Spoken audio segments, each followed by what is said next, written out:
بسم اللہ الرحمن الرحیم۔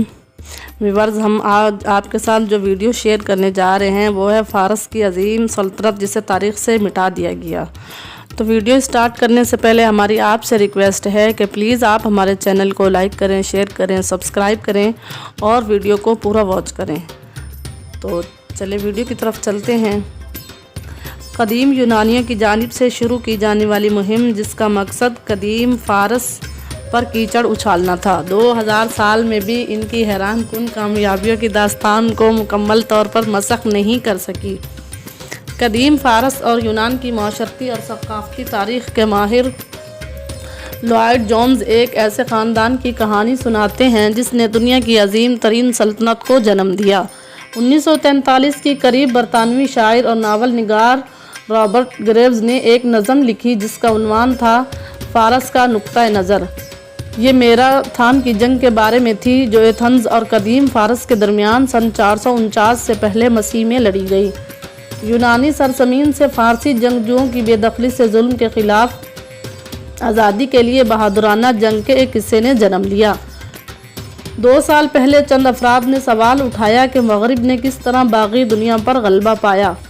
اس سوال کے جواب میں ایک نظریہ پیش کیا گیا کہ یورپی برتری کی وجہ عیسائیت یا مذہب نہیں جیسا کہ پہلے خیال کیا جاتا تھا، بلکہ اس کی وجہ وہ ثقافتی روایت ہے جس کا آغاز قدیم یونان سے ہوا۔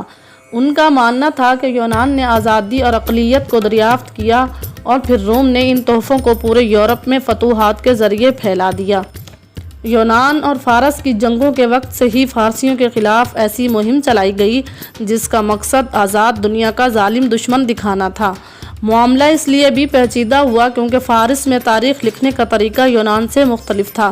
وہ شاعری اور گیت کے ذریعے اپنا ماضی نسل در نسل منتقل کرتے تھے۔ ان کا یہ بادشاہت سے سپر پاور تک کا یہ سفر، یہ کہانی 6 صدی قبل از مسیح میں شروع ہوتی ہے جب قدیم دنیا کے قابل ذکر حکمران کا عروج ہوا جسے ہم سائرس دوم کے نام سے جانتے ہیں۔ اس وقت فارس ایک چھوٹی سی بادشاہت تھی جو موجودہ ایران کے جنوب مغرب میں واقع تھی اور کئی قبائل میں سے ایک پر مشتمل تھی، لیکن اپنی موت سے پہلے ہی سائرس اس چھوٹی سی بادشاہت کو دنیا کی سپر پاور بنا چکے تھے۔ 30 لاکھ مربع کلومیٹر کی طویل سلطنت چلانا دارا جیسے باصلاحیت حکمران کے لیے بھی بڑا لاجسٹیکل چیلنج تھا۔ اس کے حل کے لیے انہوں نے سلطنت کو انتقامی صوبوں میں تقسیم کیا اور اس کی اشرافیہ کے ایک چھوٹے سے گروہ کی وجہ سے اعلیٰ عہدے دیے۔ صوبوں کا نظام ان مرکزی وجوہات میں سے تھا کہ وہ اس عظیم سلطنت کو طویل دورانیے تک کنٹرول کر سکیں۔ سلطنت فارس کا انفراسٹرکچر بھی اس کے لیے کافی فائدہ مند ثابت ہوا۔ صوبوں کو وفاق کے ساتھ سڑکوں کے ذریعے جوڑا گیا۔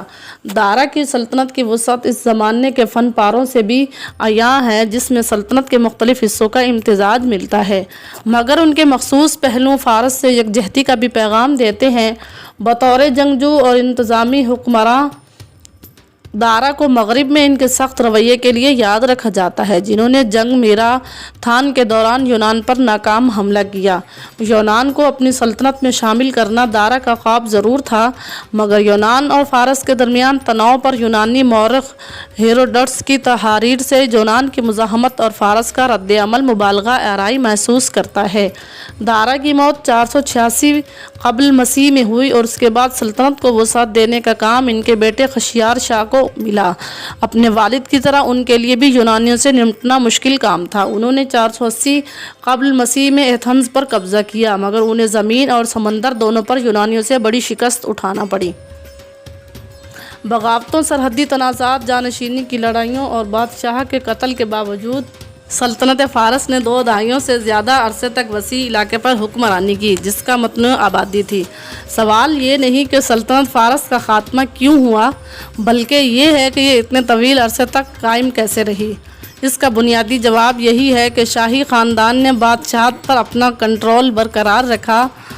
منشی خاندان نے اس سلطنت کو خاندانی کاروبار کی طرح چلایا۔ اندرونی سطح پر بغاوت کی گئی مگر اسے کوئی صوبہ یا ریاست نہ ٹوٹی، بلکہ سوال یہی تھا کہ خاندان کا سربراہ کون بنے گا اور تخت پر کون بیٹھے گا۔